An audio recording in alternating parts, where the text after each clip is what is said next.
C'est fou ça. À chaque fois que je dois tourner, j'ai le nez qui me gratte. Hello! Bienvenue dans ma citadelle. Je vous retrouve aujourd'hui pour notre rendez-vous quotidien afin de mettre un auteur ou une autrice à l'honneur. Aujourd'hui, nous allons parler de Virginie Cancier, une autrice auto-éditée, mais une autrice qui vous emporte dans chacune de ses créations. Elle nous a écrit un roman de type horreur, mais son genre de prédilection reste la romance paranormale. Alors, elle a quand même écrit une romance contemporaine toute simple. Je vais vous présenter tout ça tout de suite.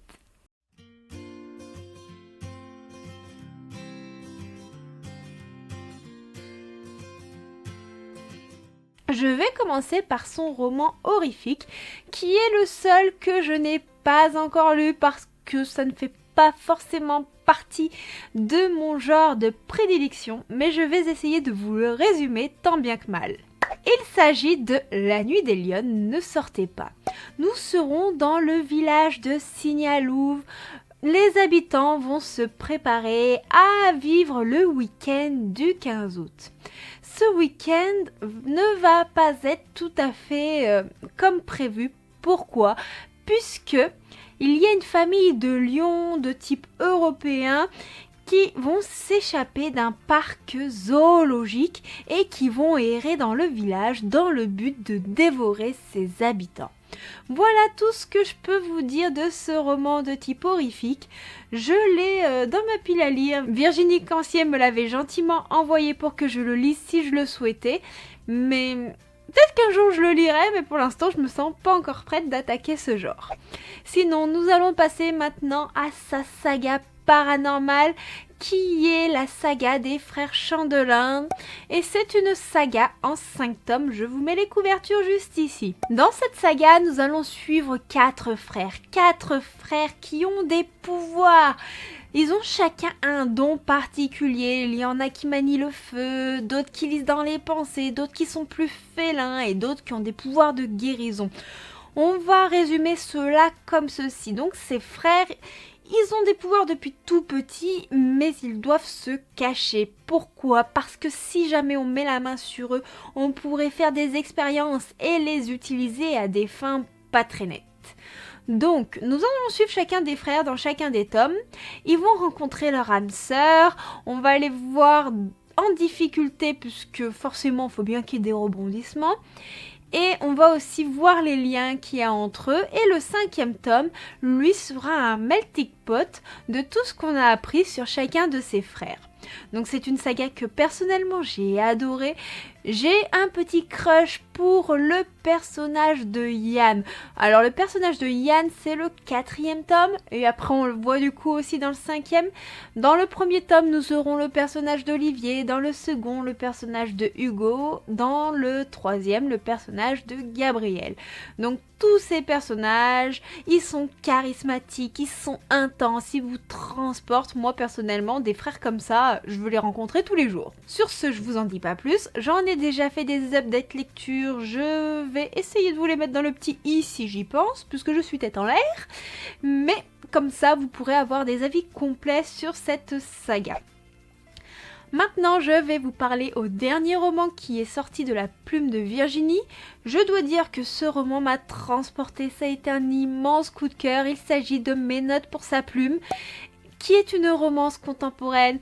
Nous allons suivre Alix, une écrivaine assez introvertie, mais une écrivaine qui n'est pas qu'écrivaine, puisqu'elle va travailler dans un magasin de culture. C'est pas Cultura, mais c'est exactement le même principe. Vous voyez, il y a des livres, il y a des CD, il y a un peu de tout.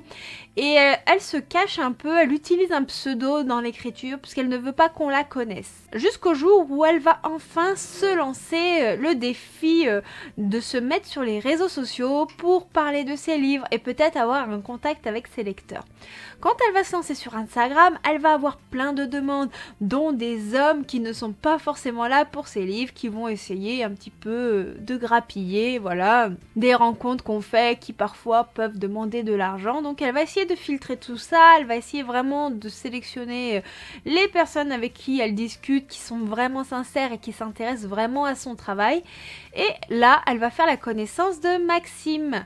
Si je vous dis pas de bêtises, Maxime qui est assez réservé sur sa vie, mais dans son point de vue, à Maxime, nous savons que c'est un chanteur. Sauf qu'il l'a pas mentionné, c'est un chanteur connu principalement en Espagne et qui n'est pas connu dans les autres pays.